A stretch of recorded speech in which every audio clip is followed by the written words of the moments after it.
to come. Well, we're not dealing with that, but boy, a shock to the system with that cold. This is the coldest air that we have seen in 7 months.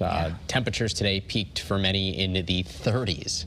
We're and talking, the wind. Yeah, you factor in the wind. Point? It feels even colder out there, and that's why it's a first alert weather day. We've been highlighting this, giving you the first alert that it would feel cold out there.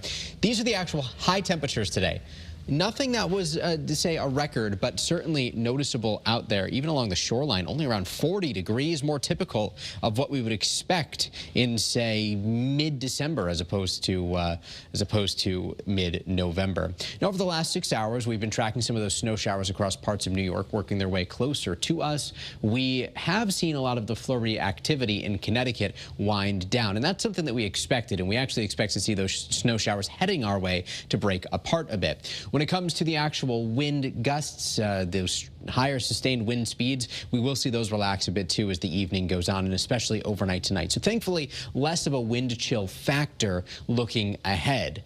In other words, it feels cold right now. This is about how cold it's going to feel for the remainder of the evening, with some improvement late tonight and especially into tomorrow. Here's our iCam view right now in Mystic. We are looking at Old Glory getting pushed around a bit by the wind.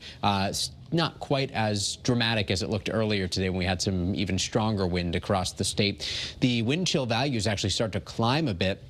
So it'll feel still like the upper 20s and low 30s, but maybe not quite as bad later on tonight. And we really want to highlight the 7 to 10 o'clock time frame, as that is when we actually have the greatest chance to potentially see the northern lights here tonight. So we've been looking at a lot of the data. There are signals, rather, that there could even be more activity later tonight, but unfortunately we'll be battling clouds. Now tomorrow, especially in the early to late evening hours, we actually have a chance to potentially see the northern lights again. So the aurora is expected to be very active over the next 2 nights. First Alert Futurecast does show that partial clearing lasting through about 11 o'clock tonight, but watch how the clouds thicken right back up. So if this ends up being more of a pre-dawn event, unfortunately we won't be able to see much. Now tomorrow morning, 6 o'clock, when you join Scott Haney, maybe we're tracking some isolated flurries across the state. Otherwise, we'll keep things dry throughout the afternoon tomorrow. We are recommending that, again, you step out the door with your jacket, your gloves, and your hats ready to go. Even though the wind will be less of a factor tomorrow, it'll still feel quite cold. Temperatures at the bus stop will only be in the 30s, peaking tomorrow in the mid and upper 40s. Seasonably cool for this time of year. And we are expecting a bit more in the way of maybe some sunshine later tomorrow. We're still thinking a mostly cloudy sky, but certainly not overcast conditions like what it could be to begin the day.